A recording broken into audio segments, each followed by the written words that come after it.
Hello again viewers. Well, Majorca 2022, how much did it cost? In case you missed any of the videos where I reviewed the hotels, the good, the bad and the ugly, let's go through it. I'll let you know how much each hotel cost, my own thoughts on the deals, I'll let you know how much the flights were as well, and just a wee thank you. Scotsman Tenerife t-shirt. It's got a wee logo here. Hello again viewers, can't quite see that. The camera settings, you won't see it right. Anyway, thanks Jerry for the t-shirt. What do you think of the new cap, viewers? Nice. Scottish company called Falling Leaf, quite like it. I got it at St Andrews Vintage Market. And let's go through the Majorca videos. Thanks to everybody who joined the channel on the Majorca videos. Anybody who joined it in the last couple of months, I hope you're enjoying different destinations apart from Majorca. I enjoyed my time in Majorca. It was great to meet up with Alex from Majorca Under the Sun. I'll leave a link at the end to Alex's great channel. Quite a few people have asked me since I've ran out of Majorca videos now, Kevin, have you got any more Majorca videos? Not until next year. But the good thing is Alex stays in Majorca and she's got plenty of videos. I'll leave them a link to her channel at the end. Give it a wee subscribe, just like this one. It's absolutely free. You just need to click the wee button there that says subscribe. So let's go through it. Hold on viewers. Need to get the pound glasses on. Important. Right. So Majorca. First thing I'll say about Majorca. I enjoyed my time there. It is a lot more expensive for accommodation than many of the other destinations I go to. Next year when I go back to Majorca, I'm going to try and go back outside of school holidays, maybe May or June or towards the end of the summer, because I found the price of accommodation was very expensive. Now to be fair, I was booking it last minute on the day or the night before, which is not always the best way of doing things. If you book a package deal to Majorca, I think it's one of the few places that are going to work out possibly cheaper than booking flights and hotels separately. When I go to Tenerife, I never find package deals cheaper than me booking it on my own through flights and hotels. But Majorca might be different. You might actually get better deals in advance booking a package deal. But let's go through the costings in case you missed them. I'll let you know my thoughts on each one. So, the first one we stayed at the Bock Hostel in Palma. There's two different hostels called that name, so be careful what one you book. They're located, I think, about a mile apart from each other. Only paid just under £4 for this hostel. Now, the reason for that, if you've seen the video, I had a £37 credit with hotels.com to use. I've been collecting stamps when I stay with hotels.com. After 10 nights, they'll give you 1 night free, and they'll give you roughly the average cost of your bookings. And I was booking some quite good deals with hotels.com, so I got this credit. So this hotel cost me £4. It was a very nice hotel, it had a nice atmosphere, wasn't in the best location, it was a wee bit outside the city centre and the old town, wasn't the best location, but only a 5-minute walk to the kind of centre of the town. They had a communal kitchen which was really nice, busy, if you want to cook any food.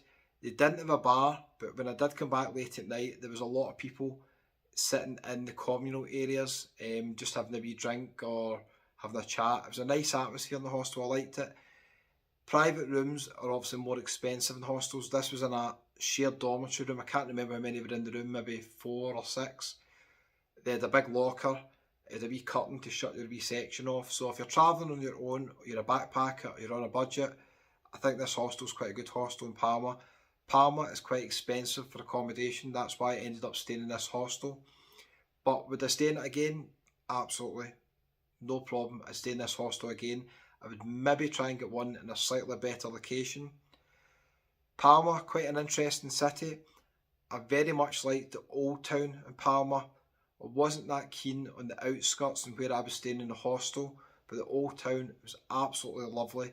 Worth a day trip, without a doubt. Would I stay there for a week? No, I'd go other places in Majorca, but worth a day trip definitely. So next one, from memory, I think we moved on to Magaluf, or as the young ones call it, Maga. I stayed in the Jackaton hostel. Now they say it's a hostel, but actually the private room with a balcony, a fridge, air conditioning. I had no complaints about this accommodation. It was better than the more expensive one I stayed in. I'll let you know why just in a minute. So I stayed in this hostel. It's only a 1 minute walk away from the main strip. It's quite a lively location. The street it's in, it's a wee bit run down, to be fair, but the accommodation I've got no complaints about whatsoever. This was booked through booking.com. It was £67. That was the cheapest accommodation I could find in Magaluf for that evening. Accommodation in Magaluf, if you're booking for one night in peak season, is very expensive. If you go outside peak season, it's a lot more affordable. Before I did go to Majorca, a couple of months before, I seen accommodations in Magaluf for under £50 per night. By the time I went, I was going at the end of July, start of August. I was going into school holidays and peak season, and it was very expensive. So £67, I had a good sleep in there. I would stay there again actually if there was a deal on it. It wasn't visually the nicest looking hotel, just a wee small hostel accommodation, but the room was fine, good facilities. For me doing videos, it was actually a very good location. It was right next to the strip, just 5 minute walk to the promenade and the beach. So if you're travelling on a budget or on your own, I'd recommend it. Again, it didn't have a pool, so I wouldn't recommend it for a long stay if you're doing a proper holiday. Although the guy did say you could use a pool just down the road at somewhere else. I don't know if that hotel knows about that, but that's what he said anyway. So that was that one. The next one, I ended up getting a bit lazy and stayed in Magaluf because I still had some videos to do in Magaluf and Palma, and everything else was quite expensive for I was going anyway. So the next one I booked was a 4-star hotel. It's a Hotel Flamboyant Caribe. I've done videos showing you the dinner selection. I think I've done the breakfast as well, and the rooms. The rooms in this hotel were very nice, very good standard inside, very nice. I had a side room which is looking onto the strip, which unfortunately meant the rooms were very, very noisy at night. 4 or 5 in the morning, you could still hear people at the top end of the strip at Mulligan's. Now, no complaints about that, that was my fault. I booked the room and I knew there was a chance of getting that. If you do stay in this hotel in the Flamboyant Caribe, then you need to really book a sea view room to be guaranteed the back of the hotel where it's quieter and it's got amazing views, to be fair, out to sea. So the hotel pool and the front area where the restaurant is absolutely stunning. It's got one of the best views in Magaluf, but I would not stay in this hotel again. It's too noisy. If you get the side rooms and the back rooms, and the food was one of the poorest quality I've seen in all my travels going everywhere.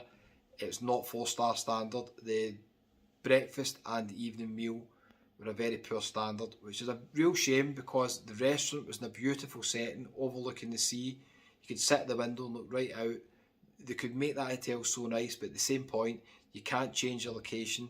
It's bang in the middle of Party Central. If you don't get a room at the back of the hotel, then and you're a light sleeper, you're going to be up. So I paid £90, which is way more than I normally pay for hotels. To be fair, it was half board, breakfast and evening meal. The rooms were nice. It's too noisy. The food wasn't good. This was booked through a random website, which I've only used once and never used again. For some reason, on this night, they were the cheapest everywhere. It's called roomdi.com. So that's roomdi.com. I've never found them cheaper for anything else, but if I'm in Majorca again, I'll maybe check to see if they're the cheapest ones. They didn't have many hotels available, but they were a lot cheaper than everywhere else for this particular hotel. So would I stay there again? No, I wouldn't. That's my honest opinion. I'd stay somewhere else. If I was really desperate and it was a cheap price, maybe I would, viewers, but I'd probably say pick a quieter location. Next one, we moved on to the Santa Ponsa Pins Hotel. Basic hotel. When I did check into the hotel, I seen outside it had 4 stars. To me, it was never a 4-star hotel, just a basic 3-star hotel. The room was fine. Location in Santa Ponsa is quite quiet, maybe 5-10 minute walk down to the beach. But not bad location. Booked us through destina.com. That's DESTINA.com. Destina.com. Used them quite a few times now, Destina. I find they are quite cheap for certain accommodations or certain times. So check them out if you're looking, obviously on Google, etc., or on TripAdvisor. I have booked a few times. They've got a strange system. When you book, they say download a voucher and all this nonsense. But when you get to the hotels, usually when I just give them a name, they just say, yeah, you've got a booking. They don't ask for vouchers, but they've got a bit of a strange system. So that was booked through Destina.com. Santa Ponsa Pins Hotel. I had an okay night's sleep. £76 for bed and breakfast. Really expensive, I think, for what it was. Would I stay in this hotel again? I would stay in this hotel again, but it'd have to be a lot cheaper. I don't think it was worth the money. But it's all relative supply and demand. It was the cheapest hotel that night in Santa Ponsa. I think it was a Friday or a Saturday night, so it was quite a busy night. So quite enjoyed Santa Ponsa. Not been for many years. It was only there one day. It's a wee small complex, a small resort. The best part about Santa Ponsa, I was sitting in the square and I just happened to send a wee message to Alex from Majorca Under the Sun. Alex, if you're watching, lovely meeting you. And she said, you need to go down and see the sunset. Just 5-10 minutes walk at the back of the square in Santa Ponsa. So I ended up doing a live video from Santa Ponsa showing you a wee bit of the sunset. I'll leave a link at the end if you missed that video. It's one of the nicest places you can go to in Majorca, so I'd really recommend it. If you're in Santa Ponsa, you have to walk down and see the sunset. They've got a wee bar, don't worry, you can get a wee beer, glass of wine, champagne. You can watch the sunset. There's quite a big crowd go down there at night. I'd recommend it. Last but not least, I did promise you the good, the bad and the ugly. This was by far one of the worst nights of my life. Staying in the Vista Alegre hostel in Alcudia. Again, my fault. I knew it didn't have air conditioning. Well, I think I just booked it and blanked out. It didn't have air conditioning. I didn't even think about it. The temperature when I was in Majorca was in the mid-30s every day. It was very, very, very hot. This hostel was £51 through booking.com. Check out the room on the playlist, Hotels and Apartments.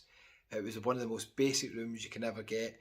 But the main problem was the heat in the room at night was unbelievable. I did have a fan, which was noisy, so I couldn't put that on too much, so I couldn't get to sleep. I hardly had any sleep in this hostel. I do not recommend it in peak season. The sad thing is, the hostel was in a great location. The staff were really friendly. The facilities were fine, to be fair. It's in the port area of Alcudia, just next to Mango. Literally next door, Mango Clothes Shop. But if you're going in the height of summer, I cannot risk staying in this hostel again. It was too hot and you're just going to have to pay a bit more and stay in a nicer hotel. If you're going in the winter, then obviously the prices are going to be a lot cheaper. It's going to be a lot cooler. Then it'll be fine, but I wouldn't recommend it. So, total for accommodation in Majorca, viewers, was £288. The flights with Ryanair return, I can't remember where I went from, and I was checking some of my old videos to try and find out. I still couldn't figure out. I either flew out from Glasgow or from Prestwick, can't remember. I flew back into Prestwick, I remember that. The flight was £103.98 return, which is not too bad. It's really £104. So if you add the total of the flights and the accommodation, the Majorca trip cost £392, and I stayed in a variety of accommodations from a 1-star hostel to a 4-star hotel in different resorts. So it was expensive, the accommodation in Majorca. You can get quite cheap flights to Majorca, so it kind of weighs, you need to weigh that up. You can maybe save a wee bit of money with the flights. I'll give you an example. Like next week now, I've looked at flights. Majorca's very cheap for flights. I've already been, so I'm not going back till next year. But I'm going to go back next year and I'll go to a few different places that I didn't go to this time. Remember, if you want to see new Majorca videos, I'll leave a wee link to Alex's channel just up there as well. Wasn't too bad. One of the questions I get asked all the time, how do you book flights and accommodation?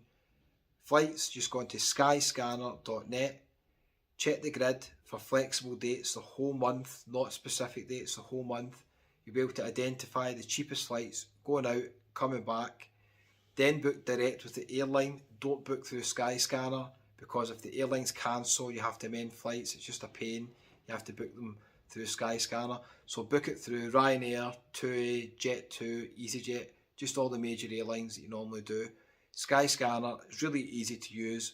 Hotel prices, I had to edit this last bit because the gimbal is not working right. Remember, I went and dropped it on the last trip in Tenerife. It's still not working. I don't know how it's going to pan out for my next trip. Hotels, simply go to TripAdvisor, filter low to high prices. Do not book the first price that comes up on TripAdvisor. They're sponsored ads, so they're sponsored by these companies or hotels. They'll show the preferred site that they've got at the top and the price, so you'll think that's the cheapest because you'll see the top price, but if you actually go below that, just below it, it'll say prices from, and then click on that wee tab and it'll open up all the different websites that are doing that hotel, and you'll normally find there's one cheaper in that list than there is in the top price displayed on TripAdvisor. Once you've identified the cheapest price in the hotel, do a double check on Google, type in the hotel name and the destination, and then Google will then do a quick search of all the hotels' website comparison sites, just in case you've missed one on TripAdvisor. Quite often I find on Google, sometimes there's actually cheaper prices displayed than on TripAdvisor, so it's worth checking both of them. Just a wee tip for you. Thanks for watching. Enjoyed my trip to Majorca. I'll be back next year. Don't forget, give it a wee subscribe. It's absolutely free, just there. Give it a wee thumbs up if you're new to the channel, and thanks for watching to the end. I really appreciate it. You're a superstar. See you in the next one.